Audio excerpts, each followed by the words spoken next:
and we're starting off today with IHC Attribution, which is becoming soon the new gold standard in multi-touch attribution.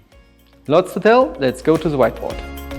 Okay, attribution. What is actually the challenge with attribution?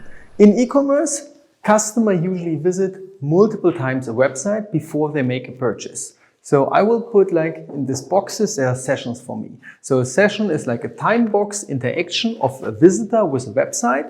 And every time someone, of course, comes via a certain traffic channel to the website, let's assume here, the user came via search engine marketing, non-brand campaign to the website and has multiple interactions by page views, events on the site. Then, like 4 days later, the user comes again to the website, has multiple page views, but this time the user comes with a Facebook paid social campaign to the website back. And then let's say like 2 days later, the customer comes back via SEO, search engine organic, several page views.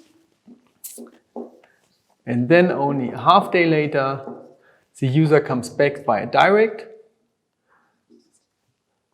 Direct means they have a customer made a bookmark or was typing in the URL. And here we have a sales event. So the customer bought something, a conversion happened.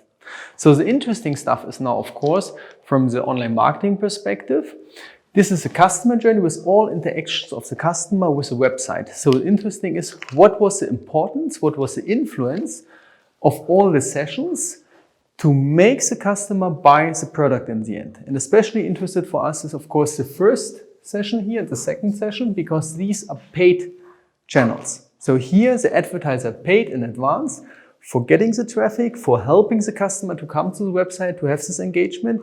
Therefore, we want to understand like what was the importance, what was the impact of these sessions in the overall engagement of the customer in order to buy. For this, we're using a concept from what is known in marketing science for like 30, 40 years.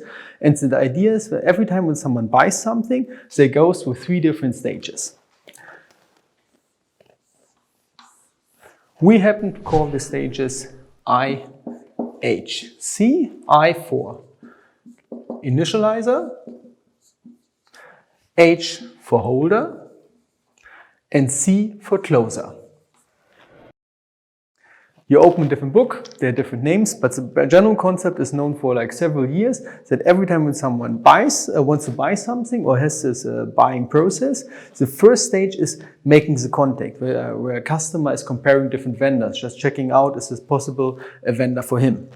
And therefore like the initializer interaction stage is like getting customers and that they start the interaction with you. The second stage, the holder, is the product orientation. So the customer knows already the website, but now it's like checking out what products are there, comparing products, comparing with their needs. That is the product orientation. So we want to move customers from getting in contact with in the holder interaction phase, that is like the product orientation. And then the next phase is the closer. This is the checkout phase. And then the checkout is, of course, like starting the customer made up the mind what they want to buy. And now it's about like, okay, how is the contract details? How is like putting the checkout, putting the delivery address in, etc. And now, of course, we want to move the customer also that they buy, that they finalize the checkout, that they successfully do this. Of course, it's important that people can always like drop out, that they leave at certain stages, or also go back from the holder to the initializer when there's no interaction, let's say for a month or for 2 months, etc. These stages are individual per customer. So one customer can be who knows already what they want to buy. They go in one session to the website, they learn this website, they find the product and they buy it in one session. That means that this customer goes through all 3 stages in one session. Other customers need a longer product orientation phase. So they stay several days or weeks in the holder phase. It also depends on the product. For example, we have a financial client and for them the checkout process is quite complex. So the customer know already what they want to have, but then they have to download some documents, fill them out, upload them. So the checkout phase and the closer phase can easily take multiple days or weeks just because it's from the setup of the product. So what does it actually mean in terms of IHC by a customer journey? Let's give you an example and later we'll go into the details how to compute it. First of all,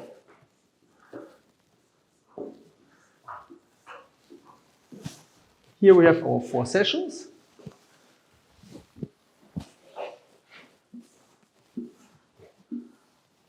And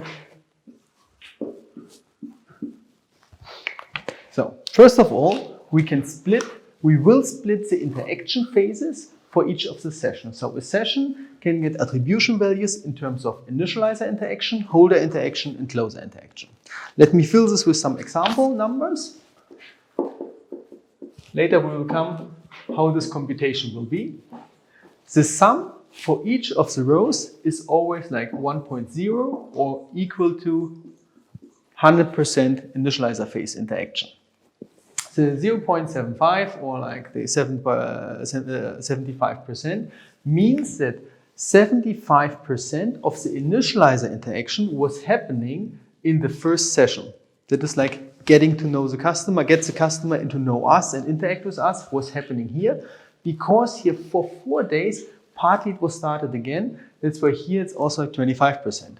2 days, kind of like a normal in-between time, therefore no real restart of the interaction, also 0.5 days, nothing. And the holder, my example will be 3, like 70% holder interaction is in the second one and 30% is in the 4th session. Again, 1.0 equal to 100%. The closer interaction, so here I have like 2.2 with 0.2 and 0.8. The closer interaction, definitely the last session is always a strong closer because here the customer finalized the deal, made the conversion. But let's say in this session the customer also was in the checkout engagement, and because they're relatively close to the time when the conversion happened, it also gets partly some closer share. We get into details what the calculation behind this is, but the idea is that every individual customer journey gets IHC results per initializer, holder, and closer phase. So therefore you are enabled that you can evaluate the strengths of certain marketing campaigns by the interaction. So you will find that these ones will be usually then strong for initializer. So you can support you're getting new customers interacting with you by focusing on campaigns which are really strong initializer phase. Or with campaigns where you want to keep people engaged, you can see them, okay, which are the ones which are very strong in holder attribution results, and the ones which are like taking customers and helping them to finalize the deals, look at the ones which are really strong in the closer. Of course, in the end, we also often want to have like one summary attribution result to have like a general conversion rate or ROI calculations, and there we usually call it the joint IHC. Usually we work with like 1/3 initializer, 1/3 holder, 1/3 closer. That is with most of our clients. However, we have like some clients who say in the certain market where a certain product is, they have no branding and they evaluate the initializer more. Therefore, they put like 60% initializer, 20 holder, 20 closer. This is kind of like the understanding what the marketing team of our clients wants is. Usual 1/3, 1/3, 1/3, because the idea is that we want to have every phase in the customer interaction needs to be strong and is needed. In this example would be like now 0.25, 25%, here 0.32, 0.17 and 0.26. So like, and the sum is again 1.0, so one conversion in the combined IHC results. And you see now, this very much depends on the individual customer journey. So if here would be more time in between, of course the initializer fraction would be here stronger, higher than here. So it very much depends like on the individual customer journey with what interaction is happening for a session and what is the timing of the session to the prior session and also to the follow-up sessions. So each session is evaluated individually in the context of that customer journey. One short remark. Of course, we can now on the combined results work with conversion rates, but we can also have conversion rates just on the initializer, for example. We have a client and they evaluate influencers, for example, only on Initializer, because the idea is that influencers should not interact for the holder phase or closer phase. So they take only the Initializer attribution results and calculate ROIs and conversion rates only for Initializer. So how do we do this now? Actually, we're using an approach from machine learning or mathematics, which is called like fuzzy logic.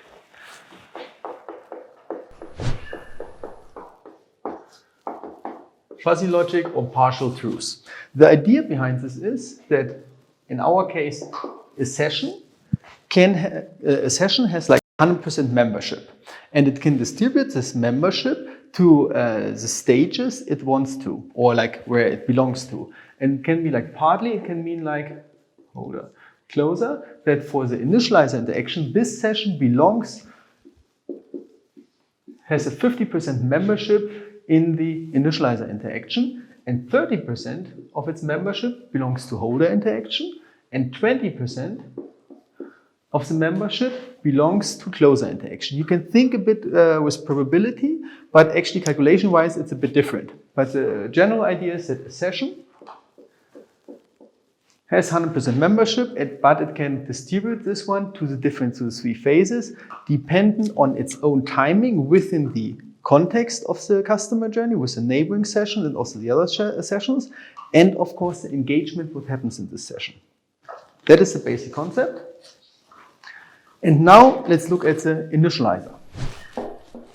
The IHC model is always based on data. It's a data-driven attribution model. So we use all the data which is available to us. In our next webinar, actually, we talk about event data tracking and the handling of this data. Assume we have this data now. Now it's interesting for us. Let's assume we only consider now sessions which have a prior session in the customer journey. So assume somewhere is a session before. That is our prior session. And we are interested, what is actually the time to our session? So here is a time to prior session. And we plot here the distribution. So here's the number of sessions. And usually the distribution looks a bit like this. So you often have a lot of sessions which are happening quite fast to the prior session, because if people are in interaction with the website, they in the morning look at the website, and then at lunchtime, it's evening, they come back. So often you have like quite fast follow-ups. And let's say here's like 1 day, 2 day, 3 day, and here let's say we have like 14 days, 15 days, etc. And now we purely work with some statistics. So we get the Q50, the 50% quantile or the median. And because this value means that 50% of the realization lay below it and 50% above it. And we also look at the, let's put it here, the 90% quantile, which means 90% of the realizations lay below and 10% above. From these two values, we can then map the Initializer membership, and let's put this here with 100% and 0%. We build us a function which is flat at 0 between 0 times to the prior session and the median, because the idea is if you are coming back with less than the median of the in-between times, then you're kind of like normally coming back. It's not really initializing the interaction again, because it's based on the data. What we know for this customer is like a normal coming back. And 90% is kind of like to cut off the outliers. That is like here we are at the normal extreme coming back. And therefore we have here, we make a simple linear extrapolation between like for the quantile here it's 0, and like after Q90 we make it at 100%. So here's like a full we interaction, we initialization, and for the in-between we use a linear extrapolation. Actually, you can use any function in between here, but usually in fuzzy logic it was shown that the linear function make a very good best practice approach here. They're easy to build and they work really nicely. How do we use this in the context of the customer journey with multiple sessions? Let's come back to our example with, we have session 1, session 2, session 3, and we had 4 sessions, session 4.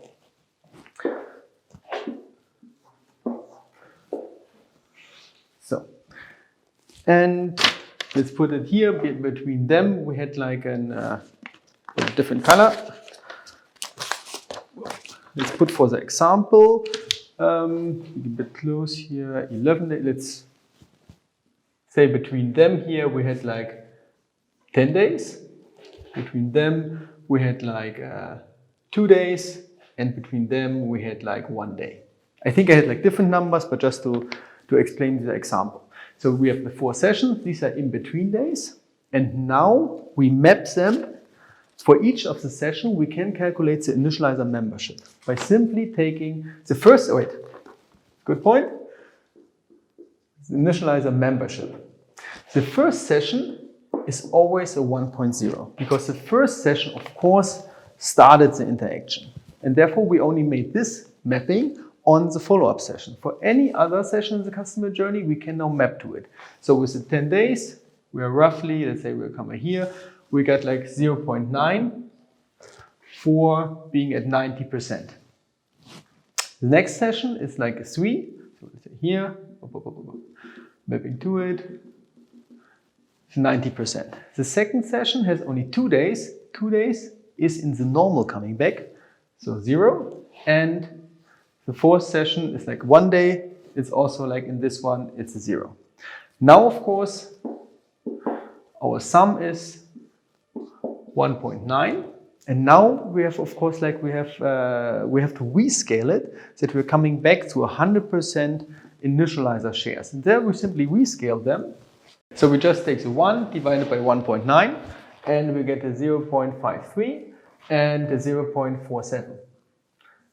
0, 0, and now we're adding up to 1.0 equal to 100%. And these are the shares, in this toy example, of like the first one made 53% of the initializer interaction was happening in this session, the second one 47%. You see now, the higher we get here, the more we are re-initializing, and the lower we are a bit like putting the impact of the first session. Therefore, every customer journey is completely individual evaluated. If there's a change, the numbers change for both accordingly. Okay, that was the initializer. Now look at the other side to the closer. In the closer, we do something similar. We look again at all the data, but this time we're not looking to the prior session, but actually we are looking to the session where the conversion happens. So somewhere here we had our sale, and we're looking for each session before. We look what is actually the delta in time between this session and the session with the conversion, plus one thing, for being like a closer session, we usually have a condition like being closer valid. It means like you also in this session, someone needs also to be in the checkout process, looking at putting something to the basket, looking at some checkout pages. But this is like the time to the conversion event. And here we map now all sessions which are closer valid. And again, we have a distribution, which is usually looking a bit like this. Of course, we have always the session itself, where the conversion happens, is also counting as a closer, and that will be at 0 directly. So most of them are, of course, at 0, but then often you have people, they are in the checkout already. They're doing some checkout engagement, so they're doing some closer engagement, but something's missing. They're not going completely through with the deal. Or as an example with a financial client, it's very often that the checkout itself is quite long over time. And then we look at all the data, and again, we take the stats. Let's say here we have the Q90, but here we put this kind of a function in. So wait, put this here. That is like the 100%, that's the closer membership. And here's the 0. Wait. So wait, if you're the session who makes the conversion, so we have 0, you get 100%. And if you're before but we close, you have a high, and then we extrapolate linearly like down, the further away the session is from the conversion event until it's very far away. And then we put it at 0. Now we have only the holder left. Actually, the holder takes the space left by the initializer on one side and the closer on the other side, and the holder takes the space in the middle. So for the holder, we have that if the init membership is not 1.0, and we also have that the closer membership is not 1.0, so it's not making the full initializer, full closer, then we simply have the holder membership being the harmonic mean between 1 minus the initializer membership and 1 minus the closer membership. In the end, we come to this that we have the initializer, the closer, and the holder takes the space in the middle. This is like 90% of the IHC magic. Of course, there are some more details in it. For questions, please contact us and we're happy to explain you even more. Let's jump into one real example. Actually, that's a real customer journey of one of our retail clients. The first interaction was of the visitor, of the becoming customer, was via an influencer. So the customer saw the influencer post, clicked on it, came to the website of our client and had one page view. Then, 2 days later, the customer made a branded search and came to the website and had 4 page views. Only 22 minutes later, the customer was on Facebook, clicked on an organic post and came to the website, 3 page views. And 9 hours later, actually this was in the evening, next morning, the customer made a branded search again on Google, comes to the website and converts. So what the IHC is now calculating is we have the 4 sessions and we are calculating the initializer fractions, holder fractions and closer fractions. So 84% of the initializer interaction was made in the first session, 13% in the second one, and only like 1% or like 2.5% are in the follow-up session. So the real initializer engagement was happening here. The holder interaction was coming in the middle, and the main of the closer interaction was done in the last 2, or like actually only in the last 2, and the last one has the highest closer interaction. The results are that the influencer, if we combine the initializer, holder and closer by 1/3, gets like 34% of the attribution value. The SEA is with 2 sessions in it, gets in total like 40%, and the social organic 26%. Difference to the last click model would have been if you would have asked Google, Google would have said like, where's the last session? The customer journey, we made the whole conversion. We are saying SEA brand is still important, but it gets only 40%. Influencer and social organic were also very important that the customer made this conversion.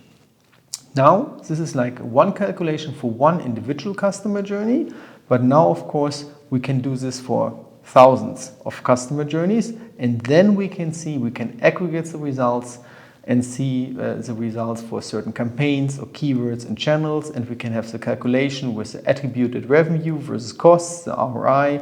We can see like where certain strengths are. So we have something which is called like the I-score for initializer strengths, holder strengths, or closer strengths, and also the attribution impact, like how important is it to have a certain touch point in the customer journey. Because we're having a bottom-up approach, that's on lowest level of the customer journey, we make this calculation and we can then aggregate the results to any level up. We can give results at ad level, at banner level, at newsletter level, at keyword level, or at affiliate level, etc.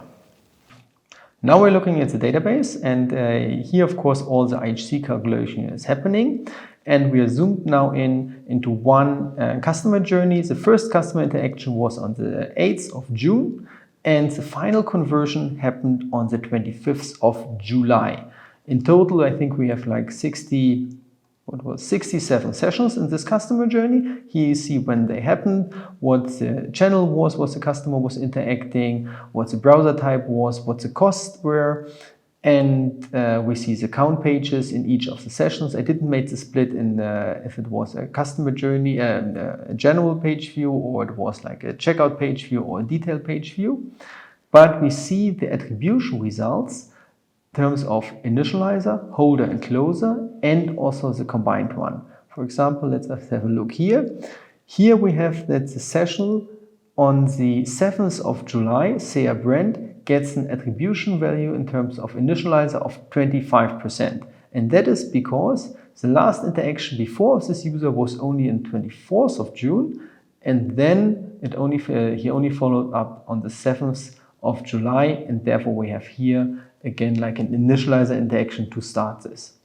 And the closer is of course like we have here with the checkout page, with the closer happens in the sessions actually only on the 25th of July, but also on this session and definitely also the last session.